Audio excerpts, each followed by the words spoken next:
اعوذ باللہ من الشیطان الرجیم بسم اللہ الرحمن الرحیم اللہم صلی علی محمد وعلی آلہ واصحابہ اجمعین۔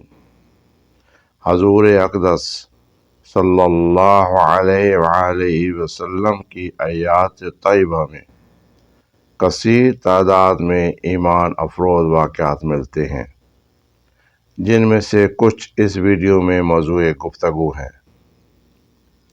ایک دفعہ ایک شرارتی یہودی نے حضور صلی اللہ علیہ وسلم سے شرارت کے طور پر ایک کھجور کی گٹھلی آپ صلی اللہ علیہ وسلم کی طرف بھیج دی اور یہ شرط رکھتے ہوئے کہا کہ اگر آج آپ اس گٹھلی کو مٹی اور پانی کے نیچے دبا دیں اور کل یہ ایک ایسا تن آور کھجور کا درخت بن کر زمین پر لہرانے لگے جس پر پھل یعنی کھجوریں بھی پیدا ہو جائیں، تو میں آپ صلی اللہ علیہ وآلہ وسلم کی تعلیمات پر ایمان لے آؤں گا، یعنی مسلمان ہو جاؤں گا۔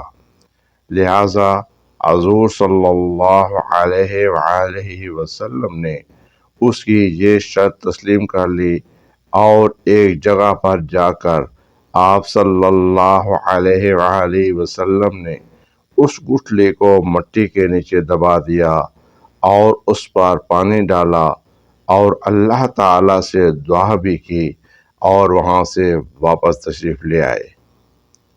اس یہودی کو دنیاوی کسوٹی پر مکمل یقین تھا کہ ایک دن میں کسی طرح بھی کھجور کا درخت تیار نہیں ہو سکتا، لیکن حضور صلی اللہ علیہ وآلہ وسلم کا اعتماد اور ذات اقدس صلی اللہ علیہ وسلم کی روحانیت اس کے دل میں کھٹک اور خدشہ ضرور پیدا کر رہی تھی کہ کہیں کل ایسا ہو ہی نہ جائے کہ کھجور کا درخت اگ جائے اور اسے آپ صلی اللہ علیہ وآلہ وسلم پر ایمان لانا پڑ جائے۔ لہٰذا اس نے اپنے اس وسوسے کو دور کرنے کے لیے پھر دنیاوی اصولوں کی مدد لی اور شام کو اس جگہ جا کر جہاں حضور صلی اللہ علیہ وآلہ وسلم نے گٹھلی کو بویا تھا، اس گٹھلی کو نکال لیا اور خوش واپس آ گیا کہ اب کھجور کا نکلنا تو دور کی بات ہے، کھجور کے درخت کا نکلنا ہی مشکل ہے۔ ایک بات ذہن میں رہے کہ انبیاء علیہ السلام کے معجزات سچے ہوتے ہیں اور حضور صلی اللہ علیہ وسلم کے معجزات تو سب سے زیادہ ہیں۔ بہرحال اس شرارتی نے جب اس گٹھلی کو وہاں سے نکال لیا جہاں حضور صلی اللہ علیہ وآلہ وسلم نے بویا تھا، تو خوش واپس آ گیا کہ اب کھجور کا درخت نہیں نکل سکتا، لیکن یہ نہیں جانتا تھا کہ جب معاملات اللہ اور اس کے رسول کے درمیان ہوں تو دنیاوی اسباب بے معنی ہو جاتے ہیں۔ دوسرے دن حضور صلی اللہ علیہ وآلہ وسلم اور وہ یہودی اس مقام پر پہنچے تو وہ یہودی یہ دیکھ کر حیران رہ گیا کہ وہاں ایک کھجور کا درخت کھجوروں سے لدا کھڑا تھا۔ یہودی نے جب کھجوروں کو کھایا تو اس میں گٹھلی نہ تھی، تو اس کے منہ سے بے اختیار نکلا کہ اس کی گٹھلی کہاں ہے۔ روایت میں آتا ہے کہ اس موقع پر حضور صلی اللہ علیہ وآلہ وسلم نے ارشاد فرمایا کہ گٹھلی تو نے کل شام ہی کو نکال لی تھی، اس لیے اس کھجور میں گٹھلی نہیں ہے، البتہ تمہاری خواہش کے مطابق کھجور کا درخت اور کھجور موجود ہے۔ کہا جاتا ہے کہ وہ یہودی اللہ تعالیٰ کے حکم سے حضور صلی اللہ علیہ وسلم کے اس معجزہ کو دیکھ کر مسلمان ہو گیا۔ آج تک مدینہ منورہ میں یہ بغیر گٹھلی والی کھجور خوب اگتی ہے۔ ابھی کچھ ماہرین یہ سوال کرتے ہیں کہ جب اس کھجور میں گٹھلی نہیں ہے تو پھر اس کی مزید کاشت کیسے ہو رہی ہے؟ تو وہاں کے لوگوں کا کہنا ہے کہ اس کھجور کے خشک پتے مٹی میں اس درخت کی بنیاد بن جاتے ہیں۔ یہ تو تھا ایک واقعہ۔ اسی طرح کہا جاتا ہے کہ ایک عربی حضور صلی اللہ علیہ وسلم کی خدمت میں حاضر ہوا اور کہنے لگا کہ مجھے یہ کیوں کر یقین ہو کہ آپ اللہ کے پیغمبر ہیں؟ تو آپ صلی اللہ علیہ وآلہ وسلم نے فرمایا کہ اس جو خوشا لٹک رہا ہے، اگر میں اسے اپنے پاس بلاؤں اور وہ میرے پاس آ جائے تو کیا تم میری نبوت پر ایمان لاؤ گے؟ تو اس نے کہا کہ ہاں بے شک، میں آپ کا یہ معجزہ دیکھ کر آپ کو خدا کا رسول مانوں گا۔ اور آپ صلی اللہ علیہ وسلم نے اس خوشا کو بلایا۔ وہ فوراً آپ صلی اللہ علیہ وسلم کے پاس آ گیا اور پھر حکم دیا تو وہ واپس جا کر اپنی جگہ پر پیوست ہو گیا۔ یہ معجزہ دیکھ کر وہ عربی بھی دامن اسلام میں آ گیا۔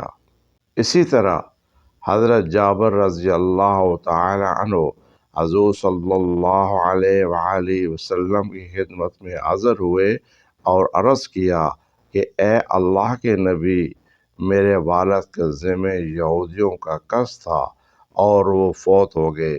میرے پاس سوائے کھجوروں کے اور کچھ نہیں ہے اور یہ قرض ادا کئی سالوں تک نہیں کر سکتا۔ آپ میرے ساتھ نخلستان میں تشریف لے چلیں تاکہ آپ صلی اللہ علیہ وسلم کی تعظیم سے قرض خواہ مجھ پر سختی نہ کرے۔ آپ صلی اللہ علیہ وآلہ وسلم ان کے ساتھ تشریف لے گئے اور کھجوروں کے ڈھیر کے ارد گرد چکر لگا کر دعا کی اور وہیں بیٹھ کر فرمایا کہ قرض خواہ اپنا اپنا قرض لیتے جائیں۔ آپ صلی اللہ علیہ وآلہ وسلم کی دعا کی برکت سے ان کھجوروں سے سارا قرض ادا ہو گیا اور کھجوروں کا ایک بڑا ڈھیر پھر بھی بچا رہا۔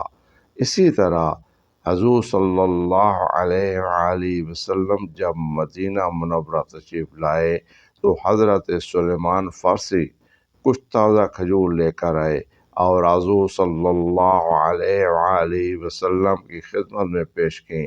آپ صلی اللہ علیہ وآلہ وسلم نے دریافت فرمایا کہ اے سلیمان، یہ کیسی کھجوریں ہیں؟ تو انہوں نے عرض کیا کہ یہ آپ صلی اللہ علیہ وآلہ وسلم اور آپ کے ساتھیوں پر صدقہ ہیں۔ تو آپ صلی اللہ علیہ وآلہ وسلم نے فرمایا کہ ہم لوگ صدقہ نہیں کھاتے، اس لیے میرے پاس سے کھجوریں اٹھا لو۔ دوسرے دن پھر حضرت سلیمان کھجوریں لائے تو آپ صلی اللہ علیہ وآلہ وسلم کے ارشاد پر عرض کیا کہ یا رسول اللہ صلی اللہ علیہ وآلہ وسلم، یہ آپ کے لیے ہدیہ ہیں۔ تو حضور صلی اللہ علیہ وآلہ وسلم نے نوش فرمائیں۔ حضرت سلیمان کا اس طرح 2 دن کھجوریں لانا حضور صلی اللہ علیہ وآلہ وسلم کو آقا بنانے کا امتحان تھا، کیونکہ سلیمان پرانے علماء میں سے تھے۔ آپ نے آپ کے بارے میں جو جان رکھا تھا اس میں یہ بھی تھا کہ آپ صلی اللہ علیہ وآلہ وسلم صدقہ نوش نہیں فرماتے تھے اور ہدیہ قبول فرماتے تھے، اور آپ صلی اللہ علیہ وآلہ وسلم کے دونوں مونڈوں کے درمیان ختم نبوت کی مہر تھی۔ یہ علامتیں دیکھنے کے بعد آپ مسلمان ہو گئے اور اس وقت آپ ایک غلام تھے۔ حضور نبی اکرم صلی اللہ علیہ وسلم نے انہیں خریدا اور ان کی آزادی کے لیے حضرت سلیمان علیہ السلام کو 300 کھجور کے درخت لگانے تھے اور ان کے پھل لانے تک ان کی خبرگیری کرنا تھی۔ لہٰذا حضور صلی اللہ علیہ وآلہ وسلم نے وہ درخت اپنے دست مبارک سے لگائے اور حضور صلی اللہ علیہ وآلہ وسلم کا معجزہ تھا کہ یہ سب درخت اسی سال پھل لے آئے، لیکن ایک درخت نہ پھلا۔ تحقیق سے پتہ چلا کہ وہ درخت حضرت سلیمان کا لگا ہوا تھا اور حضور صلی اللہ علیہ وسلم کے دست مبارک کا نہ تھا، اس لیے سوکھ گیا۔ لہذا حضور صلی اللہ علیہ وسلم نے اس کو نکالا اور دوبارہ اپنے دستے مبارک سے لگایا اور یہ بھی اسی سال پھل لے آیا۔